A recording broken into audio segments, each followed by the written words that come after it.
Hi there, welcome to my video today. Today I'm going to do something a little different. I'm going to talk to you about one of the most common exercise fitness myths out there, which is about stretching. And some of it comes from a little bit older train of thought before we advanced and knew more about the body and the way it works. But we have this idea that we need to stretch and hold these stretches before doing any type of exercise, and if that's better and it will help prevent injury, when actually the opposite is true. We don't necessarily want to hold stretches. It's called static stretching, where you're holding a stretch for 30 seconds, a minute, whatever it might be, before you then go to do exercise, whether it be running on the treadmill, riding a bike, lifting weights. We don't necessarily want to be doing this type of static stretching where you're just holding it. And what I'm going to show you today is just an analogy using a rubber band. So our muscles act similar to a rubber band, where we want them to have this recoil effect where we can stretch them and they're going to come right back in line. So if we do static stretching, which is holding that stretch for an extended period of time, it's like we're holding this rubber band. And as you can imagine, over time, if I just keep this stretch on here, what's going to happen to the rubber band? It's going to lengthen out, it's going to lose its elasticity, it's not going to have this much recoil effect, and it actually might start ripping if I stretch it hard enough and long enough. It's going to really thin out, again, lose its elasticity, it's going to lose that recoil effect, and eventually it starts breaking. So the same is true with our muscles, and I'm going to keep this tension on this rubber band. The same is true with our muscles. If we keep stretching, and then we go into, like, let's say running.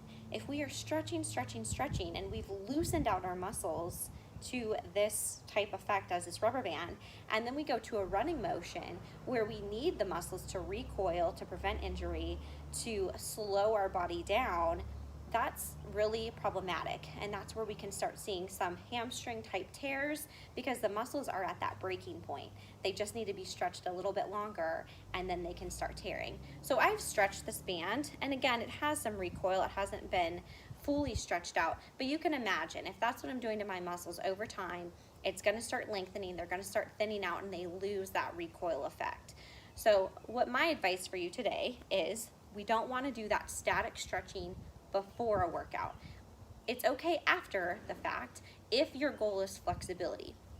Now again, our muscles are very strong, they're very good at adapting, so we can stretch after a good workout, and we can do some of those maybe type yoga moves or stretching moves where you're holding the pose for 1 minute, 3 minutes, whatever it might be, after the workout, where you're not going to be doing anything vigorous for, directly right after.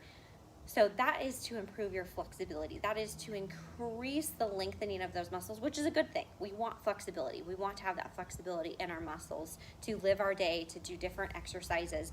But what we don't want is to lengthen those muscles so much and then go right into a tough workout where our muscles need to have that recoil effect. Whether it's lifting weights, they need to have the recoil to lower the weight slowly, to contract, to do all of that. If we go into running, those muscles need to recoil with every stride that you take, because there's a contraction and there's an eccentric contraction going on with every stride that you take in that running motion.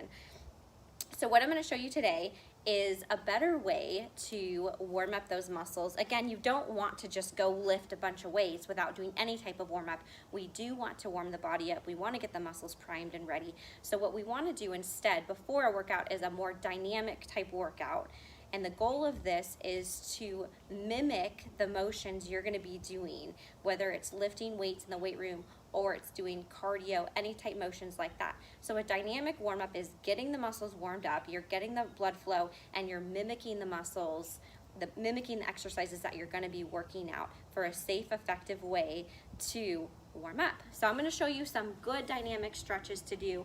I'm going to start just by standing in place, standing tall, and if you've done any of my exercise videos, you've seen a lot of these being done before my workouts. So now you can go as intense or as light as you want. So this is good for just about anything. If you're going running, if you're going to lift weights, if you're going to do squats, and then we can intensify it by actually adding in a jog. So the more intense the workout, Again, you want to mimic that with your warm-up, make it a little more intense. Another one, we can go heel towards butt, warming up those quads. This is a good motion. Again, if you're going to be running, it mimics that motion. If you're going to be doing lunges, step up, squats, you're mimicking that knee extension and flexion. Now, if we want to make this a little more intense, we can add a little bit of running motion to it. Pick up the intensity, pick up the speed, pick up the heart rate, pick up the blood flow, everything that goes along with that, and release. Other good ones to do are hip rotations, working on that hip mobility. Again, it's a commonly tight area. We don't want to just go into doing a heavy back squat. We don't want to just go into a run without opening up those hips. So one I like to do, standing in place hip rotation. I'm going to bring that knee up, rotate it out, and back down. So I'm really opening up the hip flexors here. I'm also stretching out those hip extensors in the back. Maybe a motion you haven't done before. We often lose out a little bit on rotation in our day-to-day. We spend a lot of time in the forward, backward. We don't necessarily train for rotation as much, so this is a good one to add. And I'm going to switch sides. Open and back. And you might find with these, it's common, that one side is much easier than the other. You have a lot more range on one side than you do the other. And those are also good ways to identifying a good dynamic warm-up. So obviously you can be cautious of that when you actually move into your full workout. Next one, you've done this with me before. If you've done any of my videos, world's greatest stretch. This gets a lot of muscles warmed up and primed and ready. We're in a good lunge position, and then I'm going to twist towards that front knee. Now I'm getting that upper body in. I'm getting some more rotation through my thoracic spine. I'm getting my core involved. Obviously working those legs still. I'm going to do one more. This is good before any type of aerobic activity or weight room activity. Now I've gotten a little more work in those hamstrings, keeping those locked in place. Obviously glutes are getting warmed up, blood flow. We're going to go 2 more on this side and 1 more. I'm going to show you a couple more for your upper body, good dynamic exercise ideas. You can hit arm circles, forward, back. You can start with a small circle, get bigger as you go, obviously reverse it. A good move to do before you do anything relative like bench press, pull-ups, getting the blood flow to the arms. This is also a good one to do with running. If you have ever been on one of those runs and you start getting maybe a cramp up in your shoulders, neck, it could be because you haven't fully warmed up the shoulders and upper body, and that is working quite a bit when you're running. So good to do before then. Another move, we can do a step touch. A more intense version of it, which I'll get to, will be a full-on jumping jack. But here you can see I'm working lateral now, range of motion, getting the lower body and upper body involved, getting some more work in the shoulders, intensify it a little bit, add that full jump in. Go back to those maybe grade school days.